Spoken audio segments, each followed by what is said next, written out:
The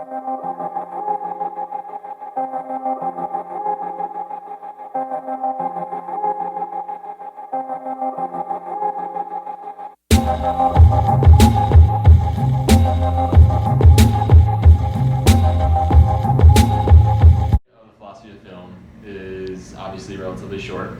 So one of the first philosophers to deal with film is Hugo Munsterberg around 1916. He's going to argue that flashbacks and things like close-ups and these editing tricks of film relate directly to life. All right, so the next philosopher is Andre Bazin.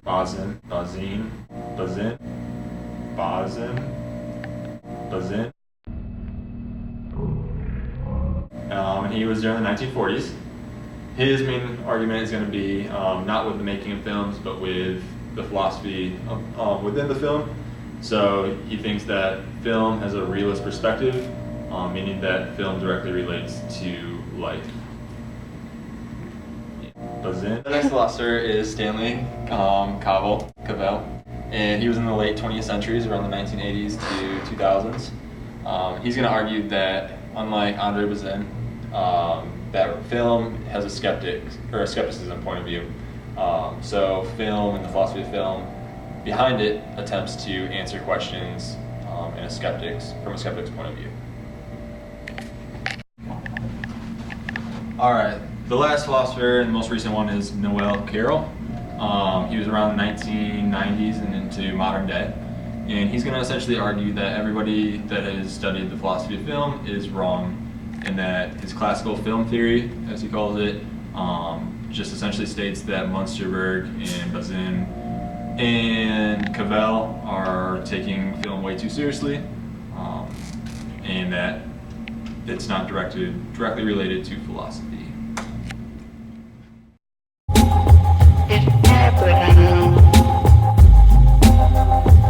Recognized as a significant art form in society. The first-hand, most popular theory of film was the cognitive film theory, which is basically, it kind of like looks at the structure of the brain. Basically how films can do cuts and jumps and different angles and like extreme close-ups and all these things we can't like physically do in our own minds. So the cognitive film theory is basically an analysis of that scientific process of the brain.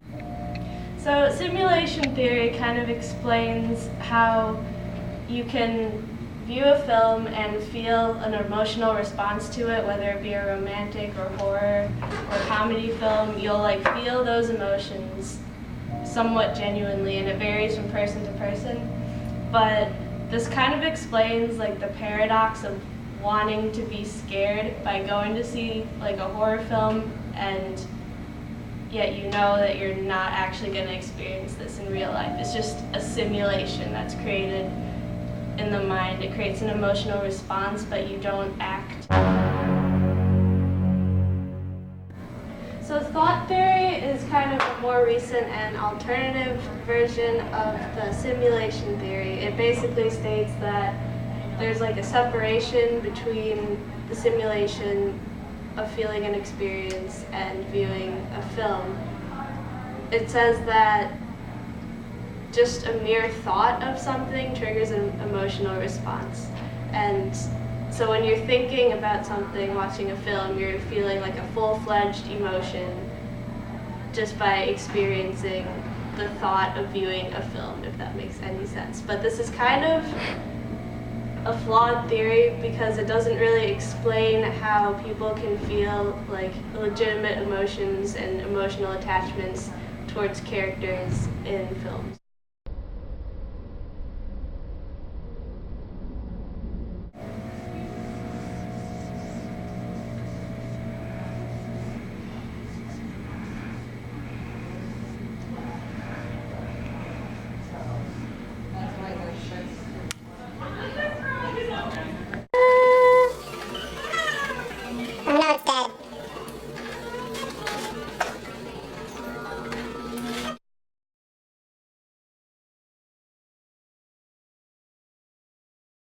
to explore philosophy. Like in films such as The Matrix, where the idea of what is real and I think, therefore I am, is explored by the idea of a brain and a jar. The brain thinks that it's outside, happy in a sunny field, but really it's hooked up to a machine. Or the idea of idealism, which is explored in the line, "There is no spoon," which idealism believes that there are no physical things, just simply the ideas of them.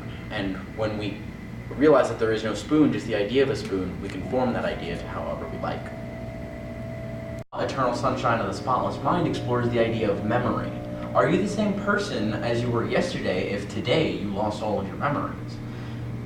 The film seems to go with the idea that they are the same people. They would just fall in love all over again, and as the ending may allude to, break up all over again. Fiction films like The Matrix and Eternal Sunshine of the Spotless Mind function as philosophical thought experiments, and thought experiments involve like scenarios that make you think about what the world would actually be like if the world was like what's happening in the film. Here is a clip.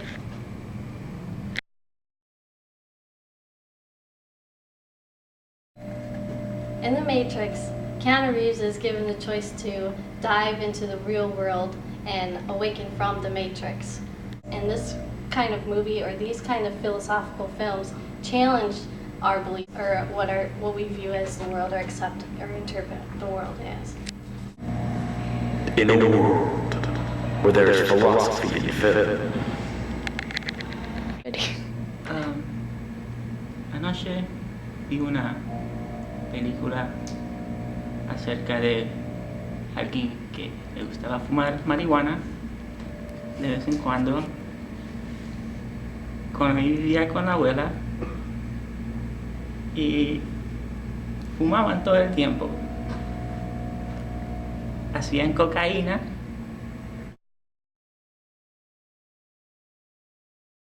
Chance, if you take this pill, you wake up in your house like nothing happened. But if you take this pill, stranger danger! It's not like it was a roofie or something.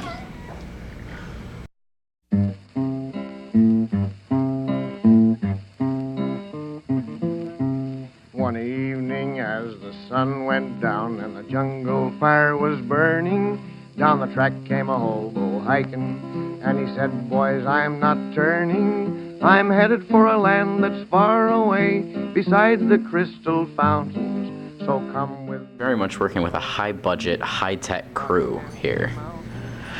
No expense was spared. It all went to the pizza. Yes, that's the most important. Alright, American Idol audition number 13. No, nope, okay. Ok. Si meto la calculadora en la nevera, tengo todo obviamente calculado.